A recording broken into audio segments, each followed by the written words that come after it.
Hello and welcome to IGNOU BAPSH। आज हम BPH 174 का यूनिट नंबर 10 देखने जा रहे हैं, जिसका टाइटल है role of education in sustainable development. तो इंट्रोडक्शन में हमें ये बताया गया है कि अगर हमें सस्टेनेबल डेवलपमेंट को अचीव करना है तो हमें इसकी प्रॉपर एजुकेशन का होना बहुत ही ज़्यादा ज़रूरी है। क्योंकि अगर हमें सस्टेनेबल डेवलपमेंट से related knowledge, skills, attributes, values इनके बारे में प्रॉपर नॉलेज नहीं होगी तो हम कभी भी सस्टेनेबल डेवलपमेंट को अचीव नहीं कर सकते। इसीलिए एजुकेशन का बहुत ही बड़ा रोल रहता है टू अचीव सस्टेनेबल डेवलपमेंट।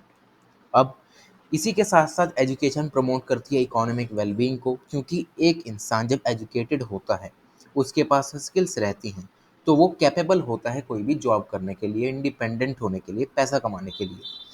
इसी के साथ साथ एजुकेशन सोशल इक्विटी भी प्रोवाइड करती है, डेमोक्रेटिक वैल्यूज़ भी प्रमोट करती है। तो ये सब एजुकेशन में आता है। तो सस्टेनेबल डेवलपमेंट को ध्यान में रखते हुए यहाँ पर एक कंसेप्ट निकल कर आता है, एजुकेशन फॉर सस्टेनेबल डेवलपमेंट, जिसे हम शॉर्ट में ESD बोल सकते हैं। जिसका एक काम होता है कि जो भी लोग हैं उनको ये बताना कि अर्थ के रिसोर्सेज को हम कैसे प्रिजर्व करके रख सकते हैं, जो कि लिमिटेड क्वांटिटी में यहाँ पर अवेलेबल हैं। ये होता है काम ESD का। इसका साथ ही साथ ये भी ऑब्जेक्टिव रहता है कि प्रेजेंट और फ्यूचर जनरेशन्स को भी एम्पावर करना, कि जो भी उनकी नीड्स हैं, भले वो इकोनॉमिक हो, सोशल हो, इन्वायरमेंट हो, उनको बैलेंस्ड और इंटीग्रेटेड अप्रोच के साथ फुलफिल करना in respect to sustainable development. ये सब काम रहता है ESD का।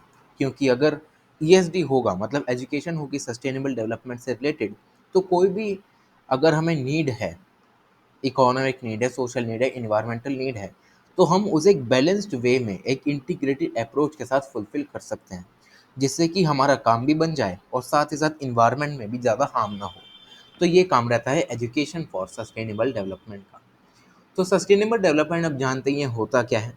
1987 में एक रिपोर्ट पब्लिश की जाती है जिसका नाम होता है आवर कॉमन फ्यूचर। उसमें पहली बार सस्टेनेबल डेवलपमेंट की ये जो डेफिनेशन है उसको दिया जाता है, जो कि होती है कि development that needs the needs of the present without compromising the ability of future generations to meet their own needs. कि हमें कुछ ऐसी डेवलपमेंट करनी है जिसके लिए प्रेजेंट की जो नीड्स हैं वो भी फुलफिल हो जाएं, साथ ही साथ जो फ्यूचर जनरेशन्स हैं उनकी नीड्स को भी यहाँ पर कॉम्प्रोमाइज़ ना करना पड़े। तो ये होता है सस्टेनेबल डेवलपमेंट। और आज की 21st सेंचुरी में देखें तो सस्टेनेबल डेवलपमेंट बहुत ही ज़्यादा ज़रूरी है। अगर ह्यूमन डेवलपमेंट, जो ह्यूमन सिविलाइजेशन है और जो बायोस्फीयर है, उसको कोएग्जिस्ट करना है, तो सस्टेनेबल डेवलपमेंट का होना बहुत ही ज़्यादा ज़रूरी है। सस्टेनेबल डेवलपमेंट हम एक इस तरीके से भी डिफाइन कर सकते हैं, कुछ ऐसी डेवलपमेंटल एक्टिविटीज़ जो कि इन्वायरमेंट को डिग्रेड नहीं करती for a long period of time. ठीक है, जिसका ये सेंट्रल प्रिंसिपल रहता है कि जो भी लिमिट्स हैं हमारी, ठीक है, नेचुरल रिसोर्सेज की जो भी हमारी नीड्स है उनको लिमिट में रखें कंजम्पशन की। अनलिमिटेड कंजम्पशन करेंगे, इन्वायरमेंट डिप्लीट हो जाएगा, लाइफ कोलैप्स कर जाएगी। तो ये सब सस्टेनेबल डेवलपमेंट के कुछ सेंट्रल प्रिंसिपल्स रहते हैं। अब बात आती है यहाँ पर meaning and importance of education की। एजुकेशन होती क्या है, तो हमें कुछ यहाँ पर दो तीन डेफिनेशंस दे रखी हैं। जैसे कि education is the process of developing the personality and creativity of the individual so that they can turn in help in the promoting a healthy society. Education एक ऐसा प्रोसेस है जिससे कि एक इंडिविजुअल की पर्सनैलिटी को हम डेवलप कर सकते हैं, उसकी क्रिएटिविटी को इम्प्रूव कर सकते हैं, ताकि वो इंडिविजुअल हेल्दी सोसाइटी को बिल्डअप करने के लिए अपना कुछ प्रमोशन कर सके। ठीक है, कुछ अपना कंट्रीब्यूशन दे सके, ताकि एक हेल्दी सोसाइटी बने जहाँ पर सबको थोड़ी बहुत एजुकेशन हो। उसके बाद एक एजुकेशन एज अ प्रोसेस भी हम मान सकते हैं, जो कि एक इंडिविजुअल की capabilities, social environment, economic development, ethical surroundings और कल्चरल अडेप्टिबिलिटी को यहाँ पर इन्फ्लुएंस करता है। अब एजुकेशन है क्या, यहाँ पर हमें यहाँ बताया गया। उसी के साथ साथ हमारे लास्ट एक डेफिनेशन दे रखी है, जो कि एजुकेशन है एक्सपेक्टेड टू इवॉल्व प्रिंसिपल्स। ठीक है, एजुकेशन एक ऐसे प्रोसेस है जिससे हम प्रिंसिपल्स को इवॉल्व कर सकते हैं, मेथडोलॉजीज को इवॉल्व कर सकते हैं, कुछ गाइडलाइंस दे सकते हैं, जिनकी प्रॉपर एप्लीकेशन से हम सोसाइटी को बेनिफिट दे सकते हैं। क्योंकि अगर लोग सोसाइटी में एजुकेटेड होंगे, उन्हें सब पता रहेगा कि ये चीज़ किसकी वजह से हो रही है, तो वो कहीं ना कहीं सोसाइटी के बेटरमेंट के लिए काम कर सकते हैं। तो अगर हमें इम्पोर्टेंस जाननी है एजुकेशन की, एक बार हुआ, हाँ, होता क्या है कि एक क्वेश्चन पूछा जाता है एरिस्टोटल से इसी के रिगार्डिंग कि एजुकेशन की क्या क्या इंपॉर्टेंस है। तो जो क्वेश्चन होता है वो ये होता है कि how much better educated men were than those who were uneducated, कि अनएजुकेटेड जो मैन हैं उसमें से जो एजुकेटेड मैन हैं वो उनसे बेहतर कैसे हैं, एजुकेटेड मैन अनएजुकेटेड मैन से बेहतर कैसे हैं। तो ये क्वेश्चन पूछा जाता है एरिस्टोटल से कि बताओ भाई एजुकेशन की इंपॉर्टेंस क्या है। तो एरिस्टोटल का ये आंसर आता है as much as the living are from the dead, कि मुर्दे जो लोग हैं, जो लोग मर चुके हैं उसमें से जो जिंदा लोग हैं वैसे रहते हैं यहाँ पर एजुकेटेड मैन। तो ये सब इंपॉर्टेंस यहाँ पर हम देख सकते हैं। एजुकेशन एक ऐसा प्रोसेस है जिसकी वजह से जो इंडिविजुअल्स की लाइफ है हम उसको, उसकी क्वालिटी ऑफ लाइफ को एनहेंस कर सकते हैं, सोसाइटी की लाइफ को एनहेंस कर सकते हैं। साथ ही साथ सोसाइटी की लाइफ एनहेंस होगी, लोग एजुकेटेड रहेंगे, स्किल्स रहेंगे, तो साथ साथ वर्ल्ड में भी अपना कुछ ना कुछ कॉन्ट्रीब्यूशन दे रखा है। इसी के साथ साथ एजुकेशन एक ह्यूमन रिसोर्स में इन्वेस्टमेंट भी है। अगर हम आज के टाइम की बात करें, साइंस एंड टेक्नोलॉजी की एज में हम रह रहे हैं, तो एजुकेशन आज के टाइम पर बहुत ही ज़्यादा इम्पॉर्टेंट है। और आज के टाइम पर वर्ल्ड कम्युनिटी में या इंटरनेशनल कम्युनिटी में रियलाइज़ भी किया जाता है कि जो भी लोग एजुकेटेड हैं, ठीक है, वो ना सिर्फ एक बेटर ह्यूमन है, सोशल बीइंग है, उसके साथ ही साथ वो एक क्रिएटिव और एक प्रोडक्टिव बीइंग है, जो कि अपनी प्रोडक्टिविटी को एनहेंस करते हुए कुछ अपना कंट्रीब्यूशन दे सकते हैं अपनी सोसाइटी की बेटरमेंट के लिए। तो ये सब यहाँ पर हमें दे रखा है। तो अगर हम सस्टेनेबल डेवलपमेंट की बात करें, एजुकेशन और सस्टेनेबल डेवलपमेंट की, तो ब्राज़ील 1992 में जो हमारा एक यूएनसीईडी का कॉन्फ्रेंस हुआ, तो उसमें ये लाया गया कि जो सस्टेनेबल डेवलपमेंट है अगर हमें उसे ग्लोबली अचीव करना है तो उसका सबसे बड़ा जो चंक है वो एजुकेशन में जाना चाहिए, कि एजुकेशन हमें यहाँ पर सस्टेनेबल डेवलपमेंट अचीव करने के लिए चाहिए ही चाहिए। तो ये सब यहाँ पर हमें बताया गया। उसके बाद बात आती है यहाँ पर ईएसडी की, जो हमने इंट्रोडक्शन में देखा था। जो एजुकेशन फॉर सस्टेनेबल डेवलपमेंट है हम उसे इस तरीके से डिफाइन कर सकते हैं कि education that allows every human being to acquire the knowledge, skills, attributes, and values that are necessary to shape a sustainable future। कि ESD से हम ये सीख सकते हैं कि एक ऐसी एजुकेशन जो कि हर ह्यूमन बीइंग को अलाउ करे कुछ ऐसी स्किल्स, एट्रीब्यूट्स, वैल्यूज़, नॉलेज को एक्वायर करने के लिए जो कि ज़रूरी हैं किसी भी सस्टेनेबल फ्यूचर को शेप करने के लिए। अदर वर्ड्स में अगर हम देखें तो ईएसडी का ये मकसद रहता है कि जो भी स्टूडेंट्स हैं उनको एक्विप करना with the knowledge, skills and attributes that are needed to work and live in a way that safeguard the environment. कि इन्वायरमेंट को सेफगार्ड करने के लिए जो भी स्किल्स चाहिए, नॉलेज चाहिए, वैल्यूज़ चाहिए, वो हमें एजुकेशन फॉर सस्टेनेबल डेवलपमेंट से मिल सकती है। तो इससे हम जान सकते हैं कि एजुकेशन का कितना बड़ा रोल है सस्टेनेबल डेवलपमेंट को अचीव करने के लिए। तो यहाँ पर हमें कुछ थ्रस्ट भी बता रखे हैं कि जो एजुकेशन है हम उसे सस्टेनेबल डेवलपमेंट में कैसे इंक्लूड कर सकते हैं। तो सबसे पहला जो पॉइंट है वो ये है promotion and improvement of basic education related to SD. SD का मतलब यहाँ पर सस्टेनेबल डेवलपमेंट है।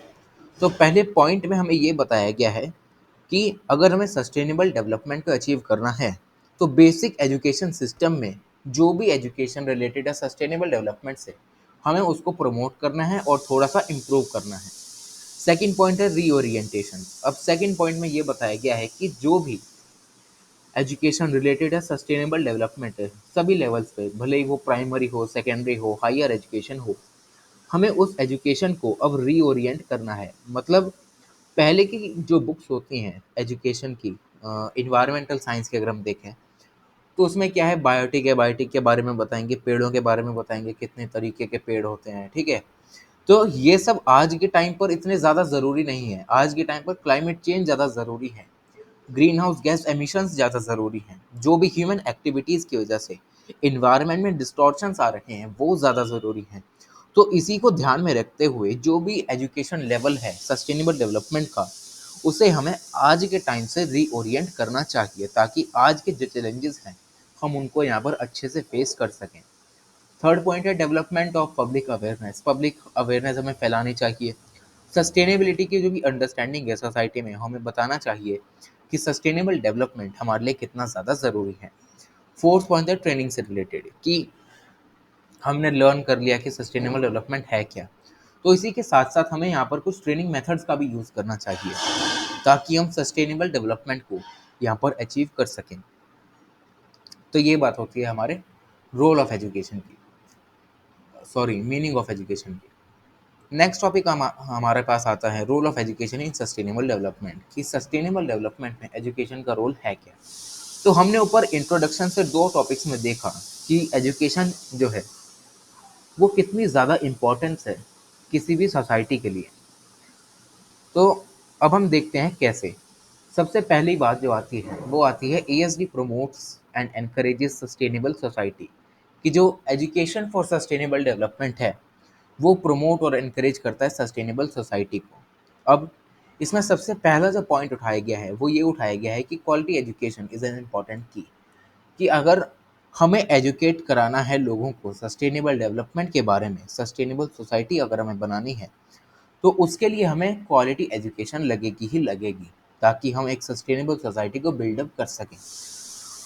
अगर क्वालिटी एजुकेशन की बात है तो 2002 में जो वर्ल्ड समिट हुआ था UN की तरफ से जोहानिसबर्ग साउथ अफ्रीका में, उसमें भी सस्टेनेबल डेवलपमेंट से रिलेटेड जो भी एजुकेशन सिस्टम है उसको रीओरिएंट करने की बात की गई थी, कि करंट सिचुएशन जो चल रही हैं आज के टाइम पर, हमें उस तरीके से सस्टेनेबल डेवलपमेंट की जो नॉलेज है उसको यहाँ पर रीओरिएंट करना चाहिए, ताकि लोगों को हॉलिस्टिकली पता लग सके कि हमें सस्टेनेबल सोसाइटी कैसे बनानी है। इंडिया की अगर हम बात करें तो इंडिया में भी बहुत सारे ऐसे करिकुलम्स हैं इन्वायरमेंटल एजुकेशन से रिलेटेड जो कि हम पढ़ते ही हैं। ठीक है, फर्स्ट क्लास से लेके 8th क्लास तक एक कंपलसरी सब्जेक्ट हमारे पास रहता है जो रहता है इन्वायरमेंटल स्टडीज़ का। इग्नू के फर्स्ट ईयर में भी बहुत सारे लोगों ने इन्वायरमेंटल स्टडीज़ पढ़ी होंगी। तो ये सब ये दर्शाता है कि सस्टेनेबल डेवलपमेंट या एजुकेशन इन्वायरमेंट की कितनी ज़्यादा ज़रूरी है। तो ये सब ये हमें बताया गया है। सेकेंड पॉइंट है ESD aims to develop knowledge about environment. तो ESD का मेन काम ये रहता है कि जो भी स्किल्स चाहिए इन्वायरमेंटल एजुकेशन की, ठीक है, जो भी नॉलेज चाहिए, स्किल्स चाहिए, वैल्यूज़ चाहिए, वो हमें यहाँ पर प्रोवाइड की जाती हैं ताकि हम इन्वायरमेंट की प्रोटेक्शन को इंश्योर कर सकें। The aim of ESD is to enable people to make decision and carry out actions without compromising the planet earth. अब ESD का ये भी एम रहता है कि लोगों को ऐसा बताएं, ठीक है, लोगों को इनेबल करें ताकि वो डिसीजंस लें, अपने एक्शंस को कैरी आउट करें विदाउट कॉम्प्रोमाइजिंग द प्लैनेट अर्थ, मतलब इन्वायरमेंट को नुकसान पहुंचाए बिना जो इंसान है वो अपने एक्शंस को कैरी आउट यहाँ पर कर सकते हैं। और नेक्स्ट पॉइंट यहाँ पर हमें ये दे रखा है कि जो ESD है उसका ये एम रहता है कि जो भी नॉलेज बिहेवियर है ह्यूमन रिलेटेड प्रॉब्लम्स का, उसके नॉलेज बेस को थोड़ा ब्रॉड बनाया जाए, क्योंकि आज के टाइम पर बहुत सारे ऐसे कैटास्ट्रॉफिक यहाँ पर इवेंट्स हमें देखने को मिलते हैं जो कि ज़्यादातर ह्यूमन मेड प्रॉब्लम्स की वजह से आते हैं। तो इसी वजह से ESD में भी हमें किसी ना किसी तरीके का ब्रॉड नॉलेज हमें चाहिए ही चाहिए ताकि हम अपने आप को रीओरिएंट कर सकें।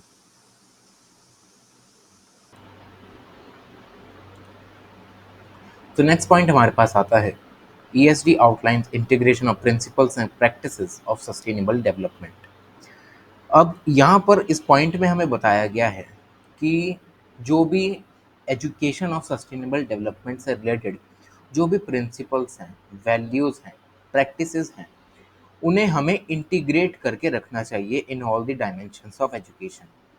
ठीक है, सस्टेनेबल डेवलपमेंट से रिलेटेड जो भी प्रिंसिपल्स हैं, वैल्यूज़ हैं, हमें उसे एजुकेशन के साथ साथ इंटीग्रेट करके रखना चाहिए ताकि हम एक सस्टेनेबल फ्यूचर को यहाँ पर बिल्डअप कर सकें।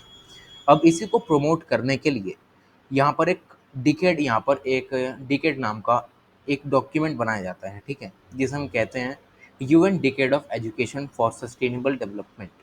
ठीक है, ये 2005 से 2014 तक चलता है, जिसे UN जनरल असेंबली और यूनेस्को भी यहाँ पर अडॉप्ट करते हैं, जिसका ये काम होता है कि जो भी एजुकेशन से रिलेटेड सस्टेनेबल डेवलपमेंट की प्रैक्टिसेस हैं, हमें उसे प्रमोट करना है थ्रू आउट द डिकेड। अब इस डिकेड का ये भी काम रहता है कि एक ग्लोबल विजन बनाना। एक ग्लोबल विजन किसका? एजुकेशन का, ताकि हर कोई जो भी वर्ल्ड में रह रहा है उसके पास इक्वल अपॉर्चुनिटी हो, ताकि उसे क्वालिटी एजुकेशन मिले, उसे वैल्यूज़ का पता चले कि एक पॉजिटिव सोसाइटल ट्रांसफॉर्मेशन के लिए क्या क्या ज़रूरी है, हम कैसे सस्टेनेबल फ्यूचर बना सकते हैं अपनी लाइफस्टाइल में कुछ चेंज करके, बिहेवियर में कुछ चेंज करके। तो ये सब इस डिकेड में बताया जाता है, क्योंकि हमें पता ही है कि एजुकेशन जो है हमें इनेबल करती है कि हम अपने आसपास जो भी हो रहा है उसको जानें। ठीक है, हमें लिंक्स पता चलते हैं चीज़ों के बीच में कि हमारा इन्वायरमेंट, ठीक है, दूसरे इन्वायरमेंट के साथ कैसे इंटरेक्ट करता है, उसका हमारे ऊपर क्या क्या डिपेंडेंस है। तो ये सब हमें एजुकेशन से पता चलता ही है।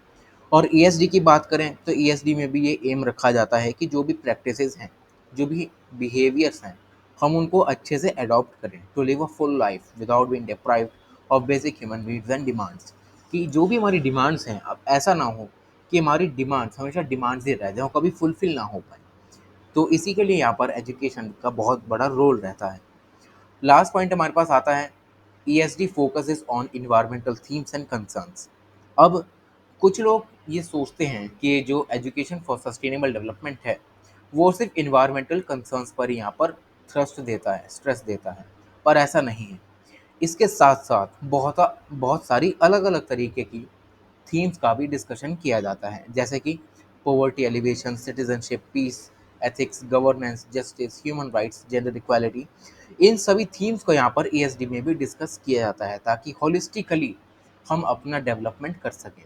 अब यहाँ पर हमें बताया गया है कि the focus of ESD is on curriculum to be prescribed for elementary, secondary and higher education. इसमें हमें ये बताया गया कि जो ईएसडी है हमें एलिमेंट्री, सेकेंडरी और हायर एजुकेशन में अपने करिकुलम में यहाँ पर फोकस में लाना चाहिए, इसको इंक्लूड करना चाहिए, ताकि हमें पता चले कि इन्वायरमेंट क्या है, सस्टेनेबल डेवलपमेंट क्या है। तो यही सब हमें यहाँ पर बताया गया है। लास्ट जो हमारे पास टॉपिक आता है इसमें ये बताया गया है vision on education for sustainable development, कि 21st सेंचुरी का क्या क्या विजन होना चाहिए सस्टेनेबल डेवलपमेंट को लेके। तो 21st सेंचुरी की अगर हम बात करें, इंटरनेशनल कम्युनिटी में रियलाइज़ किया जाता है कि एजुकेशन फॉर सस्टेनेबल डेवलपमेंट बहुत ही ज़्यादा इंपॉर्टेंट है, क्योंकि वर्ल्ड कम्युनिटी या इंटरनेशनल कम्युनिटी को ये लगता है कि अगर हमें सस्टेनेबल फ्यूचर चाहिए तो हमें एजुकेशन चाहिए। ठीक है, एजुकेशन तो लगेगी ही लगेगी ताकि हम एक सस्टेनेबल फ्यूचर बना सकें, अपनी लाइफस्टाइल में कुछ ऐसे चेंजेस करें जिससे कि जो इन्वायरमेंट है उसको ज़्यादा हार्म ना हो। तो ये सब हमें यहाँ पर बताया गया कि एजुकेशन फॉर सस्टेनेबल डेवलपमेंट बहुत ही ज़्यादा ज़रूरी है अगर हमें सस्टेनेबिलिटी को यहाँ पर मेंटेन करके रखना है। So this is a new vision for education. ठीक है, इस विजन में ये बताया जाता है कि जो भी एज के लोग हैं, बच्चे से लेके बूढ़े तक, उन्हें ये रियलाइज़ हो कि सस्टेनेबल डेवलपमेंट को अचीव करने के लिए एजुकेशन की कितनी बड़ी ज़रूरत है। स्टूडेंट्स को रियलाइज़ होना चाहिए कि वो क्या पढ़ रहे हैं। ठीक है, अगर स्टूडेंट्स को हम डाइवर्ट कर देंगे सस्टेनेबल डेवलपमेंट से तो हम सस्टेनेबल फ्यूचर कभी बना ही नहीं पाएंगे। इसीलिए यहाँ पर हमें बताया गया है कि अगर हमें स्टूडेंट्स को, अगर हम चाहते हैं कि हम एक सस्टेनेबल फ्यूचर बनाएं, तो इसके लिए हमें स्टूडेंट्स को पढ़ाना पड़ेगा कि सस्टेनेबिलिटी होती क्या है, सस्टेनेबल डेवलपमेंट क्या है, पॉवर्टी क्या है, ठीक है, वेस्टफुल कंजम्पशन क्या है, इन्वायरमेंटल डिग्रेडेशन क्या है। तो इन सभी थीम्स को इंटीग्रेटेड वे में हमें पढ़ाया जाना चाहिए ताकि हम सस्टेनेबिलिटी को मेंटेन कर सकें। अब इसके लिए चाहिए क्या कि एजुकेशन जो करिकुलम है उसको रीओरिएंट किया जाए आज के टाइम के अकॉर्डिंग, कि आज के टाइम पे जो भी प्रॉब्लम्स, जो भी डिस्टॉर्शंस हम फेस कर रहे हैं उसको रीओरिएंट करके लोगों को पढ़ाया जाए ताकि वो उन्हें एम्पावरमेंट मिले, ताकि वो अच्छे से डिसीजंस लें एक कॉमन फ्यूचर को यहाँ पर बिल्डअप करने के लिए। तो यही सब है इसमें बताया गया है। तो ये खत्म होता है हमारा बीपीएससी बीपीएजी 174 का unit number 10। Thank you so much.